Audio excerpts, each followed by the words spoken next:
We did it. We've teamed up, and together we've created something special. We are the Idaho Underground Sports Network, and we're changing the game. We're covering Idaho high school sports in a way that you haven't seen before. Together, we'll be providing weekly breakdowns and recaps while helping uncover Idaho's top talents at a deeper level. Trust us, you want to be part of this. Boise Sports Talk, EBC Media, and the Game Time Guru bring you Gem Session. Let's get to work.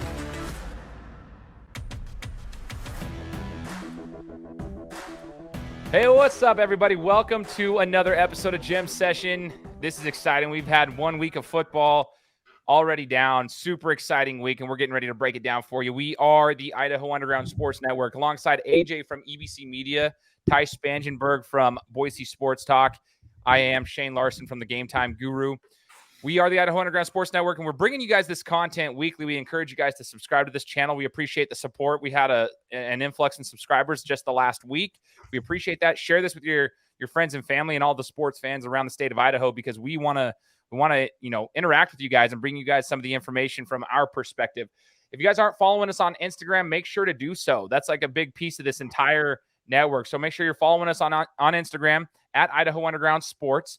You're gonna see all the information, the highlights, the pictures, and all the different things, the content that we're providing there.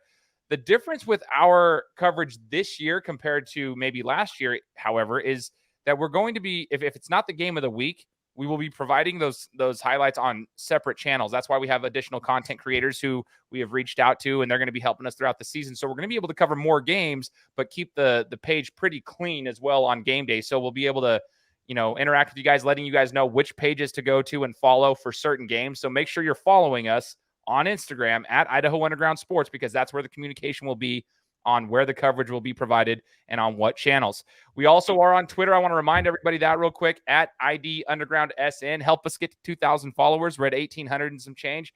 We love interacting with you guys. It's not our main platform, but we do interact there. We want to provide some content there because we do know some people prefer Twitter over Instagram. All right. We're super stoked to be here. A lot of stuff to cover. Week 0 technically was a fun week, to say the least. I get over to Owyhee High School the other night. Ty tells me that he messaged me and said, hey, the JV game's just starting the third quarter or something of that nature. I'm like, huh?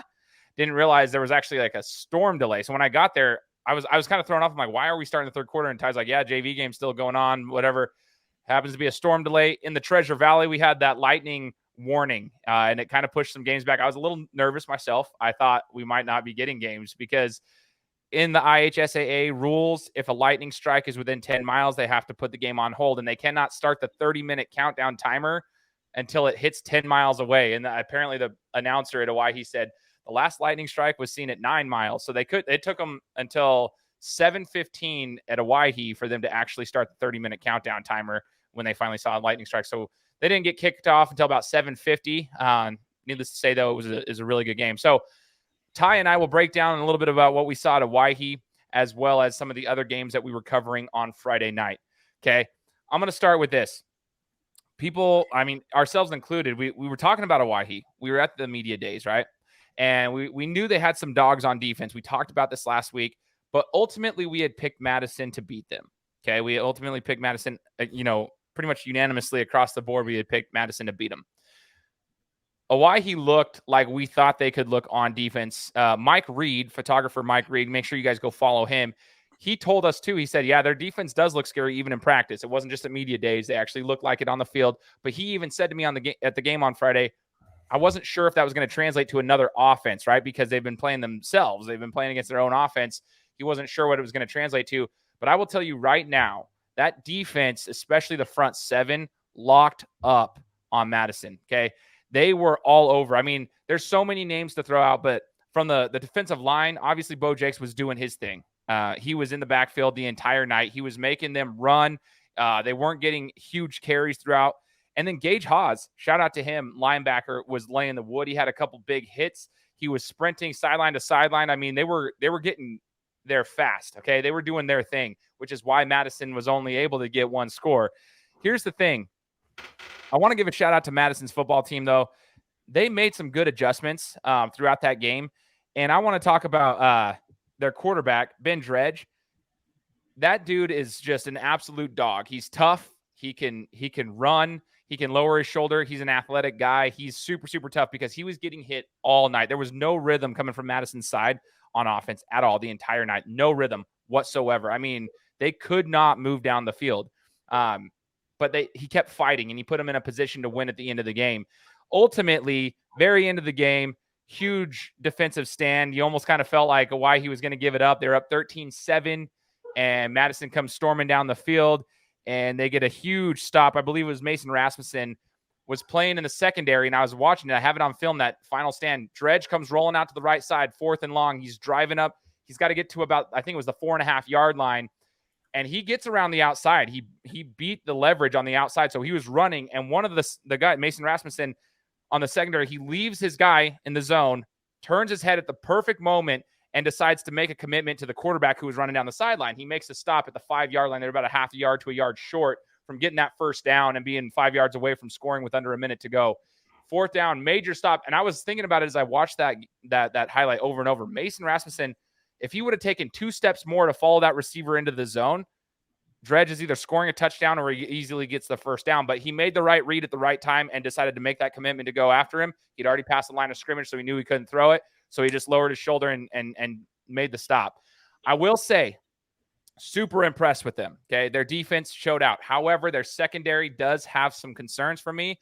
That is where they started struggling in the second half, was in the secondary when the backup quarterback comes in for Madison and starts launching bombs to Chase Crane. I mean, I'm talking bombs. It was 2nd and 25, had a 40-yard bomb wide open over the top. There was another one to Crane that he dropped wide open in the end zone, but it was another bomb right over the top. They got a first down on it. They got a pass interference on the same type of plays. They're just launching it over the top. So I think Owyhee knows that. They're going to go make those adjustments, but they need that safety help over the top because they were a little bit late on a couple of those throws. The corner was getting beat by some of those athletic dudes, and the safety help over the top wasn't there fast enough. So, and Madison had 4 drops that 2 of them should have been touchdowns. So right in their hands. And so there's some areas of opportunity for that defense in the secondary. However, that front 7 showed out.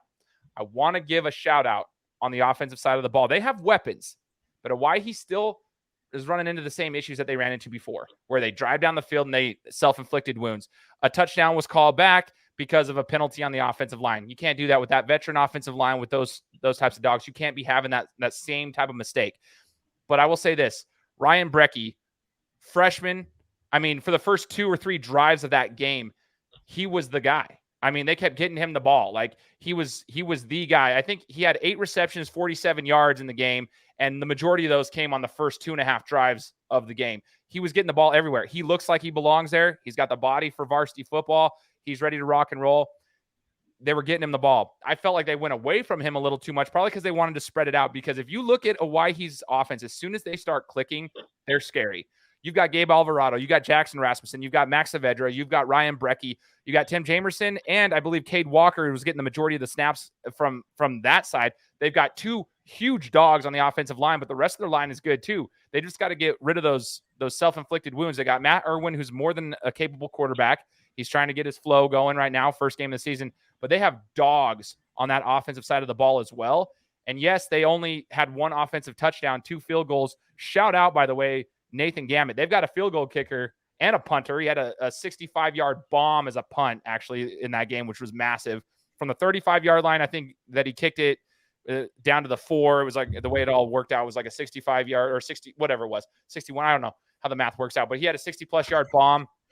Nathan Gamet had 2 field goals that were big, 40-yarder as well. That was massive. One right at the end of the half. So they've got a kicker and a punter, and the same guy, and they've got dogs on offense. Owyhee can be scary if they're clicking. Ty, what'd you see from the game? Uh-oh. We got a little bit of a delay. No way he froze right before we got going. Okay, we'll get Ty back on. Don't worry. But Owyee's got some dogs there. We'll keep rolling with this right now, and then Ty will come back on. This is what happens with technical issues. Super, super impressed with their ability to play. Now, I think Madison was probably dealing with a little bit of the travel lag. They were dealing with a little bit of a storm delay. You know, everybody was struggling with everything. That being said, it was a pretty good show out from Owyhee and their fan base. Ty's back. Ty, what did you see from Owyhee? You know, it's kind of an interesting night for me having a I got a little antsy during that storm delay, so I made my way out to Donald Larson Park that night. Came back for second half of the Owyhee game, and at that point, it was right before Madison had scored. Owyhee was pretty much in control, but this was about the time that the quarterback change had been made. And as soon as I get there, like you just mentioned, Madison just starts slinging it. And you and I are kind of looking at each other like, is Owyhee going to blow this one? Because we'd seen them do that in the past. And that's, I think, to me, that's my biggest takeaway from this game is that it's a new year, and this was a new team. They came in, they won a close game against a well-established program in Madison. To me, them just you could see them kind of falling apart a little bit, but them holding each other accountable and building, like lifting each other up, is another thing that really stood out. That team really could have crumbled there in the last few minutes of the game, but they stayed tough defensively, and they did their job and took care of business and came out with a dub. Heck yeah. And the crowd showed out both sides. Madison, we expect them to travel. They're Madison, shout out to them over there. They're such a loyal fan base and community. But dude, Owyee's fan base, man, they showed out. The community was there. Shout out to Chris Allen. Chris Allen and his wife are at this game, and I love Chris. I want to give him a shout out. He told me, he goes, yeah, we're not used to this. He's like, we're used to the Skyview lifestyle. I said, yeah, welcome to West Ada, because there was a whole different atmosphere over there. Owyee's got a good atmosphere. And real quick before we move on, I wanted to give a shout out. I said the backup quarterback, couldn't remember his name for Madison. It's Jet Summers. Jet Summers, I remember that, and I forgot to go mark this down. Jet Summers, I want to give him a shout out by name, because when he came in for Madison, he gave them some life. He's a lefty, and yes, he is the backup, but he can sling it. So the future is bright for Jet Summers and that Madison crew as well, when Dredge is no longer taking the lead there. But it was pretty cool to see Dredge. Dredge is an athlete, by the way. Even when he went to, they put the backup in, they put Dredge at running back, and he was still getting like 6-7 yards a pop on running back. Like, Dredge is an athlete, but Jet Summers, want to give a shout out there because he did kind of spark them in the passing game. All right, Ty, as you went over to DLP, Donald Larson Park in Boise, when you got a little antsy, headed down there, props to you. Gas prices are extremely high, and you were like, I'm making the trek all across town tonight. Cool. So what did you see in that first half with Capital Borah? Yeah, I mean, football season's back. I couldn't sit there and wait for a game to not be happening. So made my way out there. Really, that Borah Capital game was pretty much exactly what I would have scripted going into it. I think we knew Capital was replacing a lot of guys this year, while on the other side, Borah brought back some guys. A few of those guys that stood out. So Borah ended up winning 21-0. They controlled the game really in all areas of it: special teams, offense, defense. It was the Lions show for sure. The score could have been even a little higher, but in the first half, the Borah offense was kind of just getting things rolling. It's, first game of the season. A couple of snaps went over the quarterback's head and just stalled out a couple of drives early on. But the Corbin McCarney, Trace Freeman connection is alive and well. They connected on 2 touchdowns. Freeman had 130 yards. McCarney did have another touchdown pass to Parker Rushton, who also had a great game. He was playing both sides of the ball. Rushton ended with 100 yards on the ground and 10 tackles. So, a guy to watch out for once again this year for sure. Trevor McKenna, another guy for the Lions defense and I believe offensive line, that stepped up and clearly a leader for that team. Just looking at him, he's physically gifted. You're looking at him and he's like, that's a college football player right there. But like I said, the Lions controlled that one really from start to finish. Capital, defensively, they had a couple pieces. Their secondary, truthfully, they got burnt for 3 touchdowns, but they did make some nice plays. I saw Marcellus Clay, who isn't the biggest guy on the field, coming up and, making tackles to stop the run. So they got some dudes. It's a rebuilding year for them for sure. But, shout out to the Lions. I think they're the best Boise team in my opinion. We're going to have I believe a Borah-Boise matchup at some point this season, so that'll be fun. But right now, I think the Lions are definitely the team to beat in the B-Town part of things. I like that. Shout out to Borah for the simple fact that, like, I can't remember so I sound like an idiot here, but they shut him out, and that was like historically it was like the first time they'd shut out Capital in how many years? First time since 1985. Shout out to Rachel Roberts and another journalist that I saw was doing some investigating on that. I'm definitely stealing that stat from them. Oh, yeah, totally. I saw it as well. So next time we'll make sure we have the names exactly down. But, yeah, shout out to you guys. That's super impressive. I think the Borah Athletics page may have been the one that did the exact research. So they get the credit. Good call. Good call. Now, before we move over to the game of the week, I actually want to keep it at DLP and let you guys chat about that because you mentioned Borah Boise. One of the things is Boise was pretty upset with us, okay? And that's cool because we put them low on the rankings. And that's all right. That's what we love. We love to we're motivating you guys. We told you guys last week, we told everybody, okay, if you're mad about the rankings that we put you at, they're preseason rankings, guys, like chill. Like I'm a big believer that like college football rankings shouldn't come out until the 4th week anyway. Like that's just that's for college. That's how I've always felt, but they have to do it for media. That's the only reason they have rankings, by the way, if anybody didn't know that. It's for the media exposure and money revenue generation because in college football, rankings don't matter till the 4th week when the college football playoff stuff starts popping through and they start getting things into week 4 and week 6. So anyway, chill out about the preseason rankings. Everyone's all mad about it, like power ranking stuff. Like, listen, dude, we're going off what we knew, and that's all we know. We want you guys to prove it to us. So Boise was out there chirping. Cool, good for them.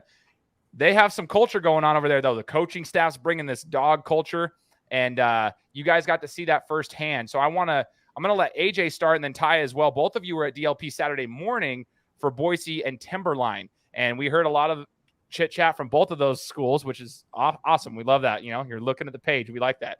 So I'm going to start with AJ. What did you think about this game overall and this new Boise squad with the coaching staff establishing a little bit more of a dog culture, if you know what I mean? Well, me and Ty talked after the first 5 minutes, and Boise came out pretty antsy. They were ready to go. They were excited. They were trying to, go big early. Once they found their flow, they locked up defensively. Their passing game was impressive. I mean, Joseph Curtis had 3 touchdowns. Cooper Smith, their new quarterback, he was one of the brightest lights we saw all weekend. I mean, that he was making plays with his legs. He was keeping drives alive. He was throwing the ball to Jack Klein, Braden Rhodes, Joseph Curtis. Shout out to our boy Marco Rossellini, who was out there too, running his mouth. Those are our guys out there, though. Like they were chirping. We know how the Boise boys roll, right? Braden Rhodes, Marco, all those dudes. We saw Jude Porter and Jacob Thompson, over there in the crowd. Luke Britt, he likes to run his mouth, but he gave up 0 catches. He was locked down. He was making plays, had a nice punt return, breaking ankles. But they've got some pieces, man. They've got all these basketball guys out there. And we heard from multiple coaches at multiple points of the game, like, man, these basketball guys are changing things for us. I mean, Joseph Curtis was unguardable. When Smith had a 3+ seconds to throw the ball, Curtis was getting open. He had a Hail Mary to end the half where he caught the ball at the 5 and then drug guys into the end zone and dove for the pylon. Ty got a sick picture of that, I believe. They got Caleb Allen, who's back from last year. He's a nice receiver. So they've got weapons. They dominated the game. It wasn't really close. I did like the sophomore quarterback who Ty told me about before the season, Austin Rovig from Timberline. He didn't start, but he came in, and that boy throws the ball with confidence. And he made their offense seem a little bit more lively. But they're going to have to figure a lot out. They had a lot to say before this week. A couple of their guys had some things to say. We keep receipts, guys, so be careful.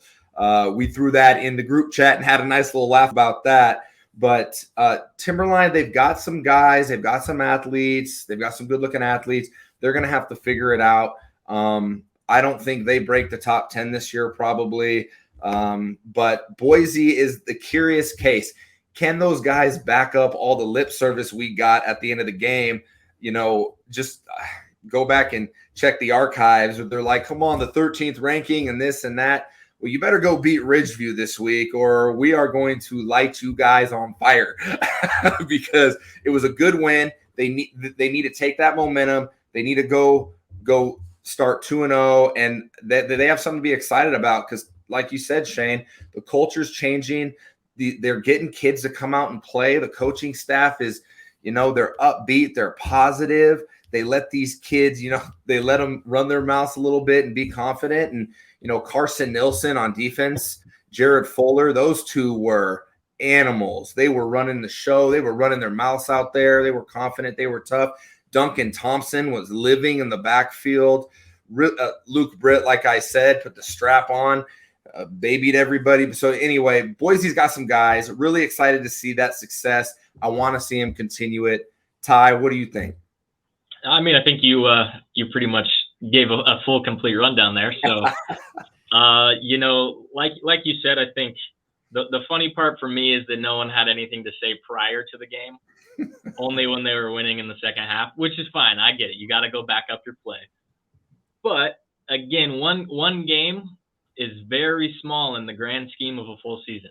So just be careful what you say and who you're saying it to, especially when there's very few journalists out there for Boise Brave football games. So we just want to make sure we're all on the same page of who's actually supporting each other and who's not. And keep it clean, keep it fun. We like that. We like the fire. We like the energy. If you don't have that kind of energy on the football field, you should stay off the football field because you don't belong there. I love it. The energy that the Boise Brave brought this year is completely different than anything I've seen from that school from any of their sports. Maybe the soccer team, but soccer, you're not getting those vocal guys quite like football players. All in all, though, I think, like you said, Cooper Smith, Joseph Curtis, really that was the most dynamic 1-2 punch in the league in week 0. To me, that was a complete pleasant surprise to see, Smith, Cooper had some serious moxie to him. I mean, he was moving out there. He was taking hit after hit, and he was getting right back up and going and doing it again. So as long as he can stay healthy, I think they've got a good shot at surprising people. I mean, we haven't had a chance to see Nampa or Middleton play yet, but, I mean, they're clearly better than those bottom 3 teams, and I think can come in and surprise, even Borah. I can't wait for a Borah-Boise game. I think that'll be very fun. Absolutely. Marco Rossellini, I want to give him a shout out real quick. Ty got a great photo of Marco. Marco's our guy. Just there's like a personal connection there through basketball, and just he looks like he belongs out there. I just want Marco to know if he ever comes across this episode, which I hope he does, you belong out there with a football uni, dude. It was great. It was just gold, man. I was like, that warmed my heart.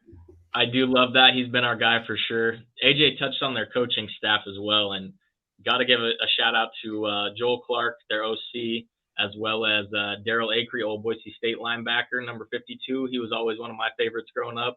It was good to see him on their sideline, as well as Sam Whitney, who number 53 linebacker, Boise State. They got some young, innovative, high-energy guys. Boise's on the right track. Yeah, I like it. Plus, you know what? Let's give a shout out to I like their helmets.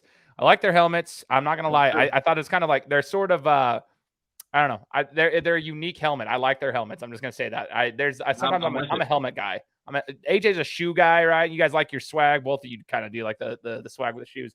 I like helmets, dude. That's how I used to love my teams. That's why I'm an Ohio State fan initially. Okay. So anyway, here's the deal. Before we get to the game of the week, Middleton, Rocky, you said we're looking forward to seeing Middleton, Nampa, and some of these schools. We weren't able to get the coverage over at Middleton, Rocky. We obviously got the updates over there, 21-7 ball game. I got some information from various sources over there. Shout out to Lauren Orr Photography as well. Lauren was able to get some stuff. There's a lot of people that were out there, but we didn't have anybody from our team that was actually getting the coverage of the game. But Rocky came out there, number 1 team, projected number 1 in the state right now. Middleton, we were saying how it was going to be initiation into the 5A side of things. And they kind of held their own. They were down 21-0. They scored, and they had another scoring drive from what I understand. They were actually being able to move the ball. So they were competing with Rocky. Again, I don't put a ton into week 1 games or the first game of the season just because there's a lot of, usually the offenses in most teams are going to be struggling to get a flow in week 1. That's why defenses typically shine when it's the first game or 2 of the season. But shout out to Middleton for holding their own into the 5A side of things. They might have something brewing over there, because I know there was some people that were not happy with our rankings with them either. Okay, go prove it to us. And I think you guys gained some respect, but I'm looking forward to seeing that as well. Like when we get those other guys, these Nampas, Middletons, and we see this second half of the conference that we had in our rankings, it could get exciting because we had those first 4 or 5 teams. Then it was kind of a crapshoot as far as like who deserves to be where. And I want to see them prove it. So I'm excited for that as well. All right. Also, shout out to CUNA, who put on a show offensively, which AJ said we keep receipts, guys. We keep receipts. We see everybody commenting, and that's fine. We want you to. We want you to engage with us. We keep receipts. We know what people say. We know what students, we know what fans, like adults and everybody say. We know what's going on. But I know for a fact that it wasn't just me. It was these guys were trying to explain to you, like, where are we supposed to put CUNA? They had a rough defensive year last year, but their offense is coming back and they're going to put up points. Well, guess what? They lit it up.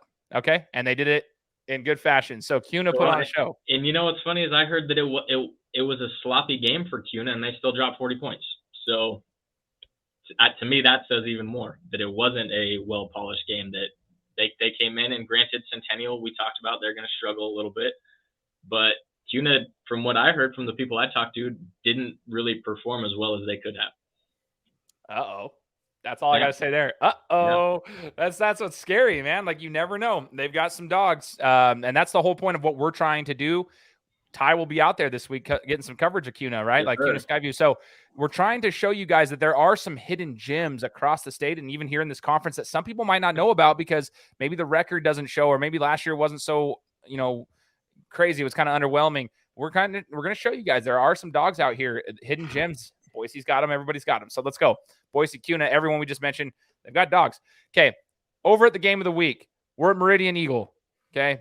AJ's over there. Talk to us about the atmosphere. Talk to us about the game, because I've heard, AJ, from a couple other people too, like similar to what Ty just said about CUNA, like it wasn't even, there were some sloppy times on offense and there's some lackadaisical moments on both sides of the ball. And yet Meridian had another historical game, beating Eagle for the first time in, 15 years to my understanding. So that's wild. I actually was at the last, I didn't know that stat, to be quite frank. I was at the last game that they beat Eagle at before this last one, which is wild to me because that was 2 years after I graduated. So anyway, I know exactly what game that was too. So anyway, go ahead, AJ, break it down for us on what you guys were able to see over there. It was you and Cherry Films that were getting the coverage for us on the Idaho Underground Sports Network.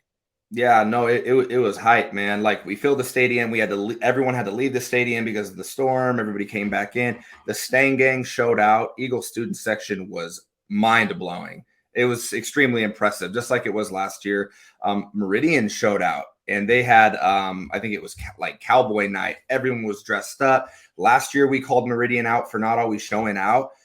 That school has really taken a step forward in engaging the students, and it was really cool to see. It was hype for sure. Definitely a game of the week type atmosphere. Man, this game was not as close as the score. It was, I think it was 36-14. It was not that close. Meridian's defense is who we thought they were. Their 4 linebackers, I mean, all of them were making plays. I mean, it was, I couldn't even keep up with who made that play, who made that. I was trying to post, and I was like, was that Quarter? Was that William? Was that Gooley? Was that Reynolds? Those guys are all over the place. They're big, they're physical, they're scary. Landon Eason, Mr. Powerlifter at safety, was making plays. He looks like a linebacker now with the weight he's put on. Ethan Beard at 6'3.5". He's got that Idaho offer he accepted. He looked like a Division I safety, the way he was moving around the field, his speed, his closing speed, his length. Mason Mayer was my defensive player of the game at corner, and their corners, Spencer Island and him, were kind of the 2 question marks, and they balled out. They locked up. And Mayer had a safety at corner. He had a pick. He had a hit of the week nominee, which I'm going to be posting later today on Ian Duarte. That was early in the game, set the tone. And then the defensive line was living in the backfield. Corbin Meisner was a monster. Hartso, his body looks different. He's got a different motor this year. He was living in the backfield, and they were missing a starter. King Kai didn't even play their starting nose. So, dude, they're physical, they're fast, they're athletic. And they dominated the game. They gave up a muffed punt on the 10-yard line. Eagle scored on a Longston touchdown, and then Eagle didn't score again until the end of the game when the second unit was in on a 90-yard run. That was it. And offensively, Meridian was sloppy, kind of like Ty was talking about CUNA. Zeke was efficient, 8 for 13, 250 yards, I believe it was, 2 touchdowns, but he had 2 interceptions. Could have had 3. They also had a couple fumbles, the muff punt. I mean, and they still ended up with 36 points. Carson Gooley had a pick 6. I think they had 3 interceptions on offense. They forced turnovers, so they kind of matched that sloppy offense with great defense, which I think they're going to be able to do at times. The question is their receiving core. They've got guys. Tyson Acree looked like the number one option and a serious deep threat. I don't know if there's a better deep threat in the league. Corbin Freeze only had one catch. It was a touchdown. Didn't get targeted a ton. They threw the ball 13 times. And, I understand that because their running back duo, fellas, I'm going to say it right now. There's not a better running back duo in Idaho. And they're both juniors. Poppy Del Rio and Riley Byington are physical. They're fast. They're shifty. They're athletic. They want to hit you. They want to break your ankles. And that offensive line led by Kaden Sanchez, returning all-leaguer, and Mr. Bivens up there, dude, they dominated every facet of the game for me. And the thing is, Eagles front seven last year was a question, and they said they were going to be stronger this year. They may be. It didn't look that way, even though Seth Brock on the line, he was one of the best players I saw all weekend, no question. He was making tackles in the secondary. He was getting in the backfield. He was running through guys. Seth Brock on the defensive line for Eagle is a name to remember. He's a junior this year. He looks like he's a potential Division I kid. Carter Davis was out there. He made some solid plays. Eli Makita, probably with the hit of the week. I'll be posting that. He was laying the wood. But ultimately, this game was about the Meridian defense and their dominance. And, it was, dude, I am excited to see what they got against Mountain View. If that starting 11 can stay healthy, that Meridian defense is going to be extremely difficult to deal with. And once the offense, shoes things up and they get Freeze more involved and they figure out the tight end situation, if they can get Hainer the ball, they're going to be a state title contender, no question. It's so cool to see Meridian kind of get back to the dominance level after so many years of, I guess, just being mediocre, if you will, or even some of those years they were bottom feeders. It sucked. And now they've built and established that culture. And on offense, you mentioned Del Rio and Byington. Their offense is so weird. But I was watching some of the highlights of their runs. It is so weird. That offensive line has to be really talented with their blocking schemes. Everything's timed. Everything's got to be. It is so much misdirection. It would be so hard to play them. And if that's why I'm saying, if they can get clicking, if Zeke can get consistent with his passing and they can get some more, consistency on the receiving side of things, their running game is already strong. That's tough, man. Well, Shane, Corbin Meisner, who's obviously a close family friend of mine, he tells me at practice about this offensive line. He says they bring it different in practice. They know who their defense is. They give it to those guys at practice. They're getting into it. They're chirping at them. He's like, dude, led by Sanchez, they follow his lead and they're rough and tumble. They're dogs up front. And so that says a lot for me because they're undersized like Eagles line was last year, but they had a great year. So it's gonna be fun to see. But Byington and Del Rio combined for 27 carries, 130 plus yards, 2 touchdowns, and absolutely controlled the game. Just physically, just did what they wanted.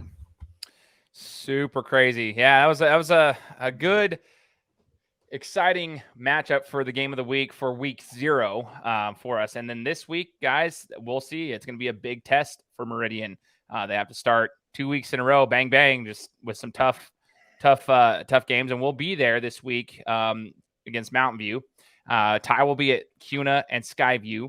We'll have another individual helping us out, which we'll send you guys, follow us on Instagram. We'll get you guys his tag so you can follow anything that he's going to be providing, whether it be any kind of social media update from time to time, and they'll get some video footage as well over at Rocky, because Rocky Coeur d'Alene is going to be a big one. And we've got some coverage coming down the pipeline for you guys. So just stay tuned. We'll get you all the information, but we're looking forward to some of these games this week. I wanted to touch briefly real quick on power rankings. Kids are going to be like, hey, where'd you guys put us? What'd you do? So Ty, do you mind just telling what the minor shift is in our power rankings so people can know? And I'll put the graphic up here for that as well. Definitely. Yeah. So from a state standpoint here, our top 6 don't move here. We do see with the Coeur d'Alene loss as well as the Madison loss, we see both of them dip down a little bit.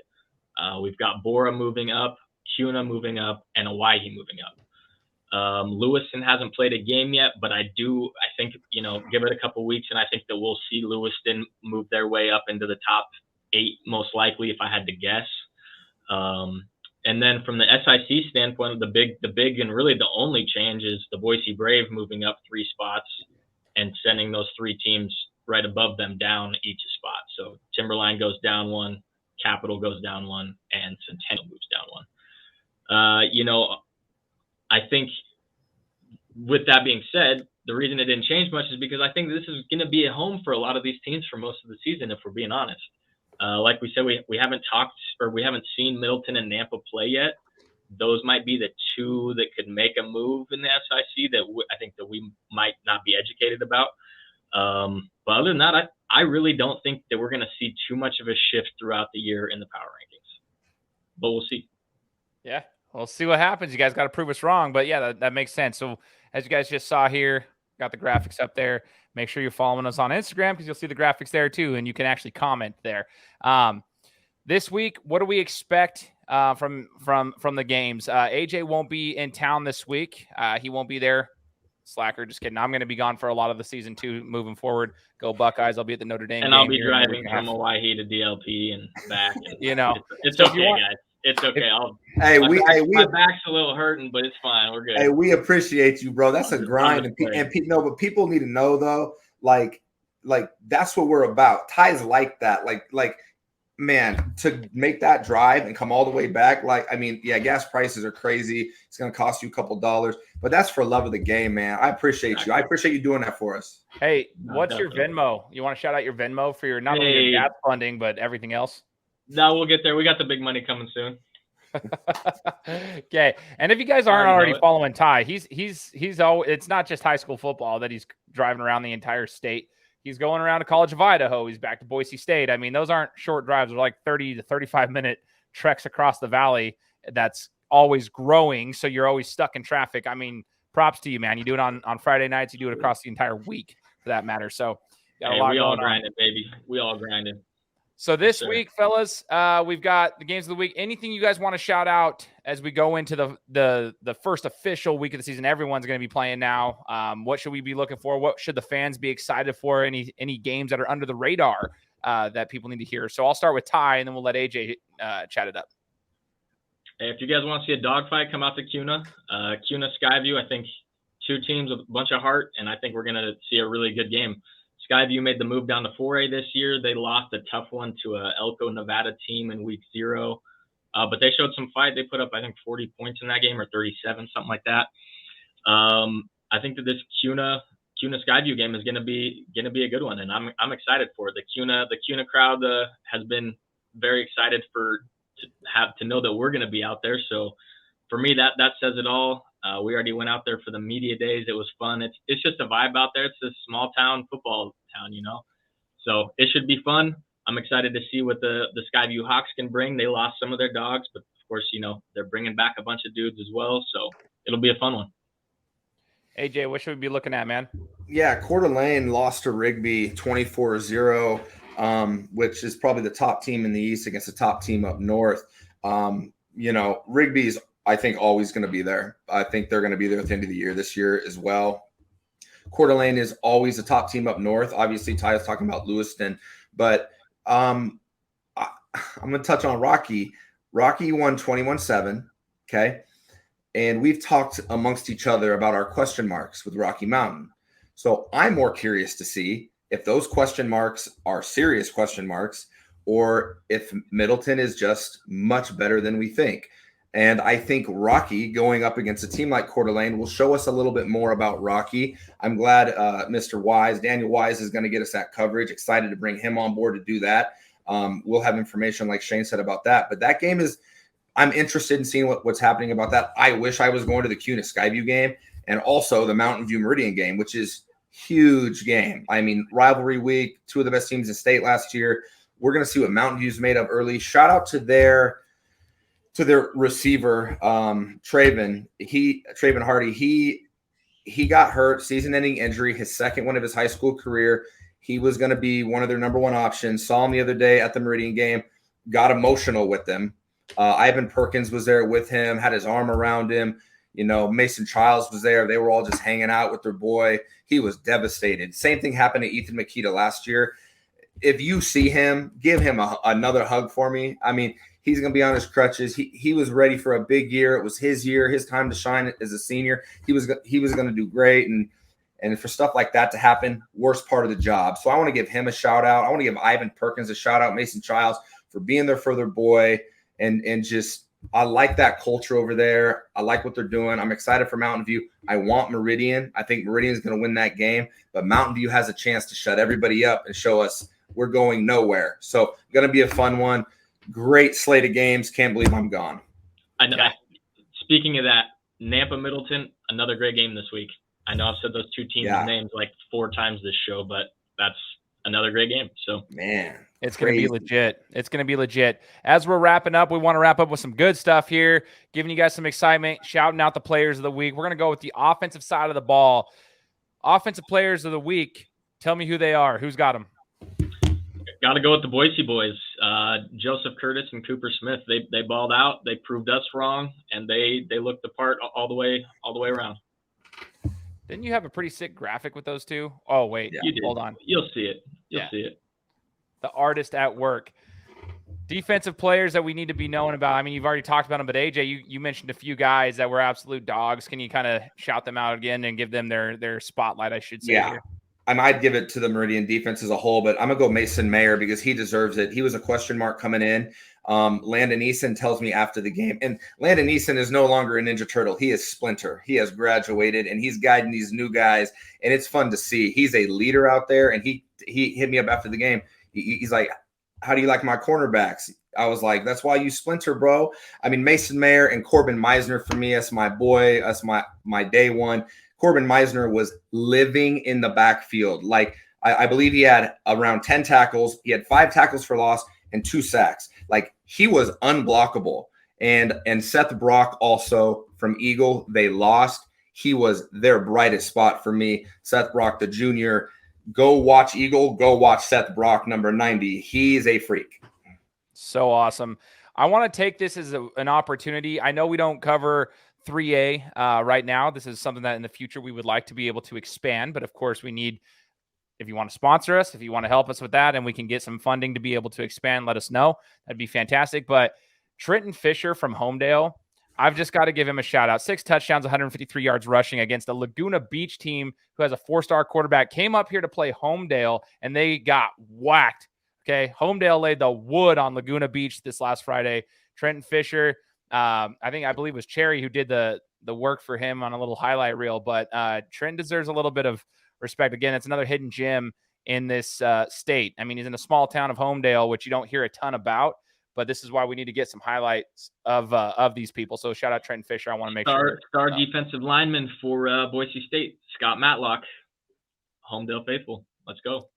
Somehow these farm boys, they seem to have this like odd strength or something, as if they like work with their hands. I don't know, man. It's weird. Crazy. Yeah, weird how that works. Hey, listen, everybody, make sure you're following us on our social media platforms. AJ's at EBC_media. He's over there on Instagram. He's getting coverage of volleyball, like he told you. He's got some soccer stuff he's been covering. Check that out. Cherry Films, he's getting you guys the highlights at Cherry_Films with a Z_. Boise Sports Talk, get him to 10,000. We're on that. We're making strides. We're almost there. What are you, like 200 away, right? Close to it? Oh, is it lagging? Hold on. Yep. Well, he's close, and he's gonna get there. He's gonna get there by the end of the week after what he does out there at CUNA. That's my feel. Yeah, we will get tied at 10,000.